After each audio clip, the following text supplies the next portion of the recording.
Welcome to the concept of external rate of return. In many of the previous slides, we have talked about the limitations of IRR, and we have certainly come into this conclusion that IRR generally tries to distort the numerical value of the calculation of the cash flows. It can also be said that IRR generally assumes that the reinvestment of the cash flows are done at the IRR or internal rate of return, which is feasibly not always possible. Feasibly, maybe the organization will be wanting to reinvest the cash flows at marginally acceptable rate of return, or the concept of MARR. Most importantly, the calculations of IRR can change from one project to another project, as the projects might have different kind of life or planning horizon attached to it.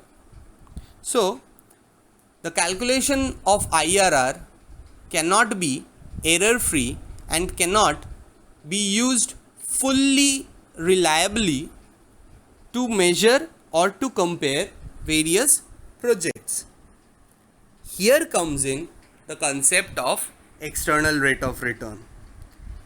The concept of external rate of return is that the net cash proceedings are reinvested at a commonly prevailing rate of interest at which the organization can either borrow or lend the fund in. That particular rate is generally treated as external rate of return, and it is compared to marginal rate of return or MARR in order to understand which project is better or not. Now, the computation of the external rate of return can be done basically in three parts. That is, all the cash outflows, that means all expenditure, are turned into year zero or present worth as far as the marginal rate of return and the number of years. This is step 1. Step 2 is to convert all the cash inflows or the incomes into the end of the period or future worth. Basically, now future worth of all cash inflows divided by the present worth of all cash outflows should give us the formula where it says 1 plus ERR whole to the power n should be equals to the previous mentioned equation that I have already mentioned. So finally, what is the formula? Future worth of all cash inflows divided by present worth of all cash outflows is equals to 1 plus ERR whole to the power n. Now, the decision rule is that if external rate of return is more than the marginal rate of return, the organization should consider the project profitable and should invest in it. And if the external rate of return is less than the marginal rate of return, the organization should not consider the project to be profitable and should not further reinvest in the project. This is the entire concept and the calculation based on external rate of return. Let's consider an example of external rate of return where it says, for an investment proposal, let the I to be 12%, and in this case we have to understand this to be the marginal rate of return or the minimum rate of return, and n to be 5 years. Starting with period 0 or the initial period, the cash outflows are two successive periods. The cash outflows for the two successive periods are 15,000 and 5,000, and for the remaining period the cash inflows are of rupees 8,000 each. We have to find out the external rate of return for the above mentioned project.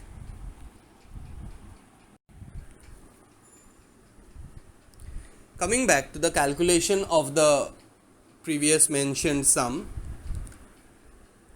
the I has been mentioned at 12%. So keeping that in mind, we need to transfer all the cash outflows into the time 0 or present worth. Turning that means year 0 should have a cash flow of 15,000 which has been mentioned to us, and year 1 should have additional investment of 5,000. So if we consider that 15,000 and 5,000 to be cash outflow, I don't need to mention the negative sign in here. And most importantly, we have to understand that the 5,000 figure is one-off figure which is not continuing in the furthermore periods. So it can be easily treated as future worth which needs to be transferred back to present worth with the help of 12% and 1 year. So the addition actually gives us a figure of the cash outflows to be calculated at 19,464 approximately. And most importantly, in the sum itself, it has been mentioned for the rest of the period the cash inflows are repeated at 8,000. So if it is repeated at 8,000, we can safely say that is an annual worth to us. So if it is an annual worth to us, all the cash inflows needs to be turned into future worth according to the formula of external rate of return. And if we try to change that 8,000 from annual to future, we have to keep in mind that the project has a lifetime of 5 years, out of which 0 and first year has already been transferred into cash outflows. For the rest of the period, that means the year remaining is 4 years and not 5 years. This students have to keep in mind while calculating the external rate of return. And if we keep this in mind and try to calculate the 8,000 figure which has been transferred from annual to future with the help of 12% and 4 years, we get the cash inflows figure somewhere at 38,232 approximately. Now, if we furthermore put those figures into ERR formula, then basically future worth of all cash inflows, that is turning to 38,232 divided by the present worth of all cash outflows. The figure is turning out somewhere to be 19,464 is equals to 1 plus ERR whole to the power n, where n is strictly at 5 years. So if we calculate this back, we get the ERR value somewhere at 14.46%. Now, when we have successfully calculated the ERR value, should the organization invest it in or not, that particular decision needs the consideration or the comparison of the project's ERR with the marginal rate of return of the project, where the marginal rate of return for the project is somewhere coming at 12% and the external rate of return is somewhere coming at 14.46%. If and as we see that external rate of return is greater than marginal rate of return, the project should be accepted and invested by the organization. Coming back with another example of external rate of return. In this investment proposal, two cash flows, which is basically outflows, namely an initial cash outlay of 15,000 followed by an outflow of 7,500 in year 1. These are followed by 5 annual cash inflows of rupees 7,500 each. With given MARR at 20%, we need to calculate or successfully find out the value of ERR. Now, coming back to the calculation of this particular sum, we have to do what? We have to do two things. That is, convert all the cash outflows back into present worth and convert all the cash inflows back into future worth. So, following the first step, if we try to transfer all the cash outflows into present worth, we subsequently get 15,000, which is at year 0, and 7,500, which is a one-off value.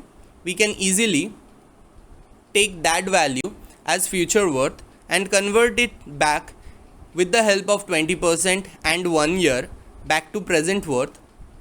And if we successfully transfer the value, we get the value somewhere at 21,797 approximately.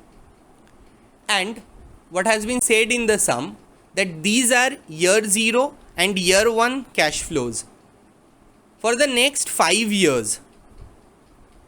That means for the next 5 consecutive cash flows, the cash flows are considered to be inflows, where we need to transfer that into future worth with given 20% MARR. So that can be easily treated as 7,500 each to be annual worth, and that annual worth can be transferred into future worth with the help of 20% and 5 years.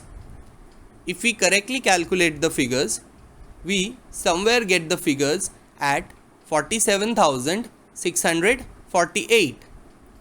Now, if we put these figures into the into the external rate of returns formula, we get future worth of all cash inflows divided by present worth of all cash outflows is equals to 1 plus ERR whole to the power n.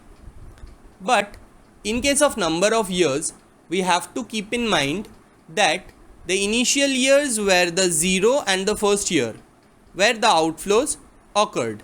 But for the next 5 consecutive cash inflow figures, that means apart from first year, there are 5 more years to be taken into consideration. So the total amount of n, or the total number of years, basically transfers back into 6 and not 5. This students again have to keep in mind. So if we calculate now, 1 plus ERR whole to the power becomes 6. If we calculate, then the external rate of return comes back to 13.92%, which is considerably lesser than the given MARR, which is at 20%. So the organization should reconsider its decision of investing in the project and should actually stop the investment proposal and discontinue the project, since ERR is lesser than the given value of marginal rate of return.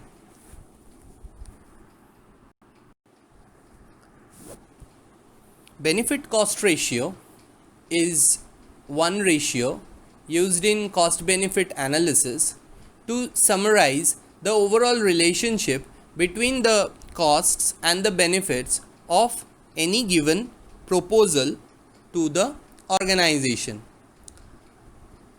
Benefit cost ratio can act as an indicator which generally tells us that if the project which is generally taken into consideration has benefit cost ratio greater than 1, the project is expected to deliver a positive cash flow to the organization.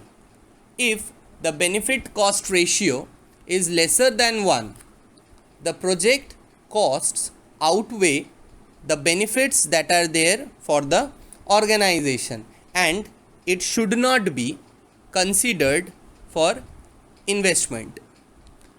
And if the benefit cost ratio becomes equals to 1, the ratio indicates that the NPV of the expected profits are equals to the cost. That means again the project reaches a no profit no loss scenario. So the organization generally should not be considering the benefit cost ratio if it is equals to 1. Benefit cost ratio can generally be calculated as the ratio of total benefits of the project divided by the total costs of the project. This total benefits and the total costs of the project can subsequently be transferred into either of the three time worths, that is present worth, future worth, or annual worth. We, in the upcoming few slides, we will be trying to understand how to calculate the benefit cost ratio in various kind of manner. The major limitations of benefit cost ratio is that it reduces a project to a simple number when the success of the failure of an investment or expansion relies on many factors and can be undermined by the events that we generally try to overlook in this benefit cost ratio. Simply following this particular rule of greater than 1 means success and less than 1 means failure can generally be misleading and can provide a false sense of comfort with a project. Thus, for me, the benefit cost ratio should be used as a tool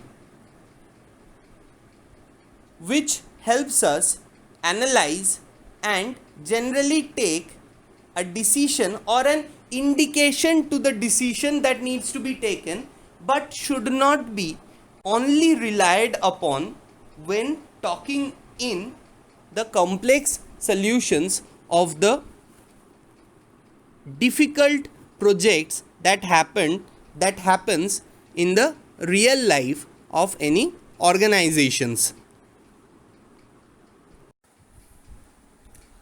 Let us consider an example of benefit cost ratio. In this example, it has been mentioned that assuming interest rate to be 10% and the number of years to be 25, should the project be implemented with the given below figures.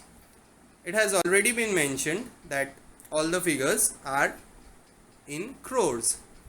Cost of land acquisition has been given as 5, civil works has been given as 6, annual maintenance cost is given at 8, annual revenue is given at 15, service tax on revenue is given at 12%, and salvage value has been mentioned as 25.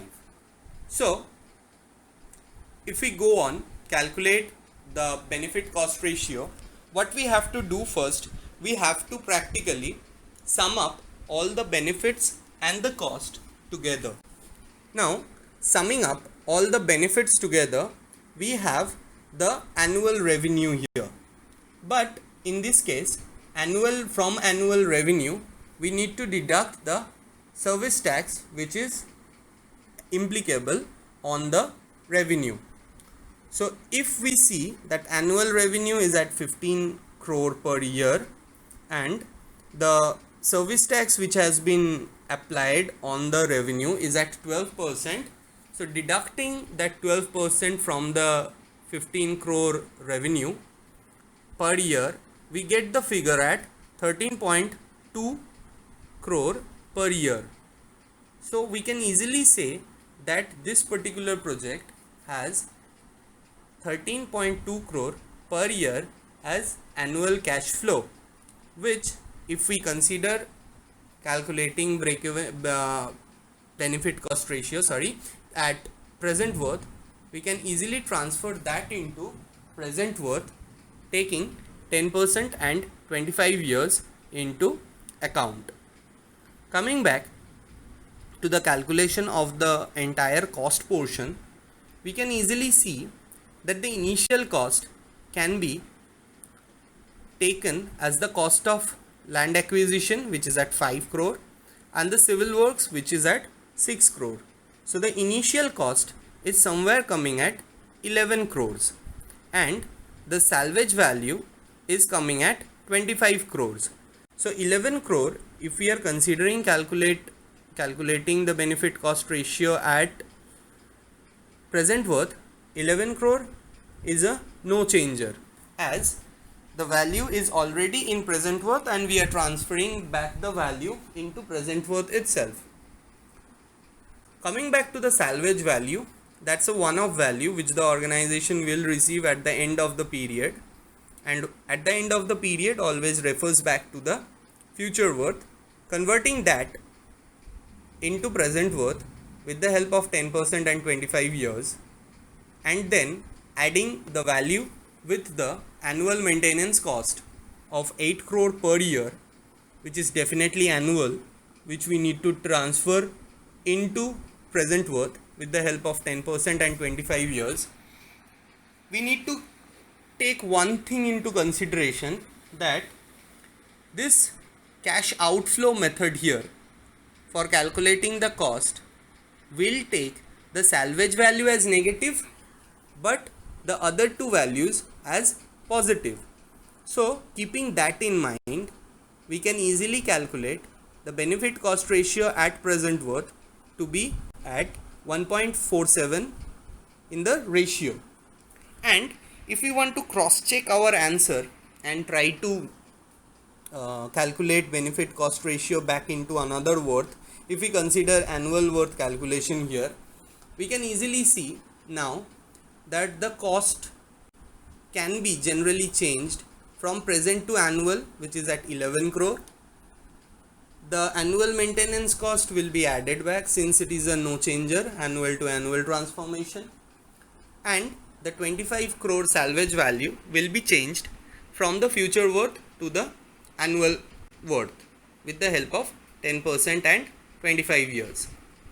In case of the income calculation, definitely that 13.2 crore per year value which we had previously calculated, from annual to present with the help of from annual to annual, it will be a zero transformation in this case for annual worth. The benefit cost ratio does not change and is furthermore calculated back at 1.47. So the organization, since it is an indicator of the profit, since the organization is getting a benefit cost ratio which is greater than 1, the organization should invest in the project and the project should be implementing. And the most important part here, which I would like the student to understand here, the benefit cost ratio does not change if we try to change benefit cost ratio from one worth to another worth. It generally remains same. Coming back to another example of benefit cost ratio, in this case the project has given the estimates which are below: the cost of construction at 30 crore, the annual expenses at 12 crore, the planning horizon is 25 years, the estimated annual collection of the project is 28 crores, the salvage value is at 10 crores. If the MARR or the marginal rate of return is at 10%, should the project be undertaken or not. This is the decision that the organization is willing to take under benefit cost ratio. In case of solution to the previous mentioned sum here, we are taking in different kind of approach to calculate the benefit cost ratio. Similarly, like in the previous sum, we will be calculating benefit cost ratio initially first in present worth. But here, all the annual worth values, regardless of the income and expenditure, we will take all the annual worth values together and then club all the rest of the values together in the other proportion. So the two annual worth values that are there with us are the annual revenue, which is at 28 crore, and the annual maintenance cost, which is at 12 crore. So if we are considering here the income method, in income method, basically the incomes or the cash inflows are treated as positive and the cash outflows are treated as negative. So if we treat cash inflows to be positive, so basically the 28 crore or the annual revenue earned will be treated as positive, which is annual turned into present with the help of 10% and 25 years. From there, the annual maintenance cost of 12 crore will be deducted, which is also an annual worth, which is basically turned back into present worth with the help of 10% and 25 years. And the next approach that we generally take in is the approach of cash outflow, where the cash outflows or the expenditures are treated as positive, the incomes whereas are treated as negative.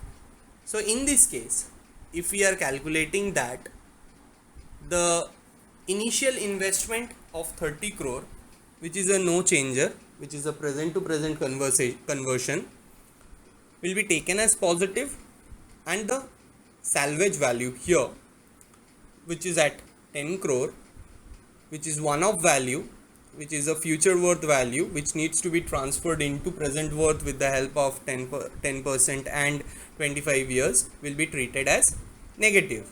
So if we carefully convert those income and expenditure and put in the ratio of income divided by expenditure, we get the benefit cost ratio somewhere at 4.99.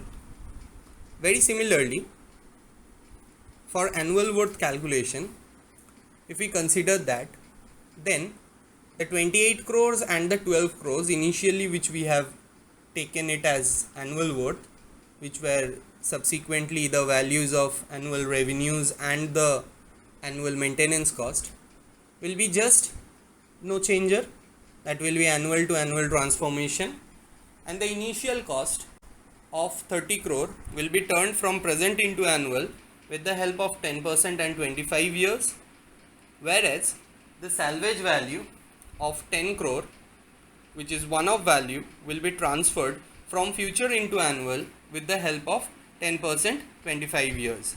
If we calculate it carefully, we will again get the same value of benefit cost ratio coming at 4.99, and hence it also proves that whatever approach that we take, if we correctly calculate the benefit cost ratio for one particular method, for the other method itself, the benefit cost ratio will have the similar kind of value. And for this project itself, the organization should consider implementing and continuing on with the project, as the benefit cost ratio is far higher than that of the required percentage of 1.